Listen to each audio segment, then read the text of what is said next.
Hello, আসসালামু আলাইকুম সবাইকে। বৃষ্টি একটা সুন্দর মুহূর্ত। আর এই সুন্দর মুহূর্তটাকে আমরা কিন্তু অনেকেই পছন্দ করি এবং বৃষ্টির দিনটাকে আমরা অনেকেই এনজয় করি। কিন্তু বৃষ্টিটা যখন অতিমাত্রায় হয়ে যায় তখন কিন্তু আমাদের বাংলাদেশের অবস্থা খুবই খারাপ পর্যায়ে চলে যায়, সেটা আমরা অনেকেই জানি।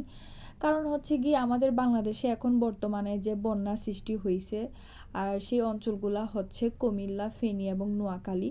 তার পাশাপাশি হচ্ছে আমাদের সিলেটের বিভিন্ন জায়গায়ও বন্যা সৃষ্টি হয়েছে। আর এটা যে কী কারণে মূলত হচ্ছে সেটা আমরা সবাই জানি। আর আমাদের বাংলাদেশে এইভাবে যদি প্রতি বছর বন্যা হয় তাহলে কিন্তু আমাদের বাংলাদেশের অর্থনৈতিক অবস্থা দিন দিন খারাপের দিকে যাবে। তো যত তাড়াতাড়ি সম্ভব এইটার একটা ব্যবস্থা নেওয়া উচিত। আর আজকে হচ্ছে সারাদিন বৃষ্টি ছিল। আর এই বৃষ্টির কারণে আমাদের আশেপাশে যে পুকুর খাল বিল ছিল সবগুলো হচ্ছে পানিতে ডুবে গেছিল। পুকুর খাল বিল ডুবে যাওয়ার ফলে অনেকেই বের হয়ে গেছে মাছ ধরার জন্য। আর আমার কাজিন, হে মোটুর কথা কি বলবো, সে মাছ ধরতে খুব পছন্দ করে। আর যেহেতু আজকে বৃষ্টির দিন ছিল, উজান থেকে মাছ আসতেছিল, তো মাছ ধরতে তো খুব সুবিধা ছিল, তো সে খরা নিয়ে বের হয়ে গেছে মাছ ধরার জন্য।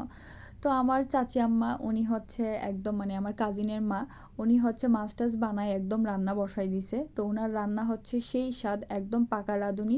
তো ওনার রান্না দেখার জন্য আমি ওনার বাসায় চলে আসছি। তো এখন বাজে সন্ধ্যা ৮টা, তো বাইরে বৃষ্টি পড়তেছিল। তো ওনাকে বলতেছিলাম চা খেতে ইচ্ছে করতেছে। তো উনি আমার জন্য চা বসাই দিছে। তো আমরা হচ্ছে আজকে দুধ চা খাবো, তাও আবার চিনি ছাড়া। তো আমি বলেছিলাম যে শাশুড়ি মার হাতে চিনি ছাড়া দুধ চা। তো অনেকে আমাকে অনেক ধরনের কমেন্ট করেছেন, তো সেটা আজকে বলতেছি। তো উনি হচ্ছে আমার চাচি আম্মা। তো ওনার সাথে হচ্ছে আমার একটা দুষ্টু মিষ্টির সম্পর্ক। ওনাকে আমি দুষ্টুমি করে শাশুড়ি মা বলি, আর উনি আমাকে ছেলের বউ বলে।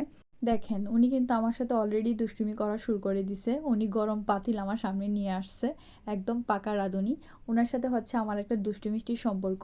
তো শাশুড়ি মার হাতের চিনি ছাড়া দুধ চা খেতে কিন্তু অসাধারণ।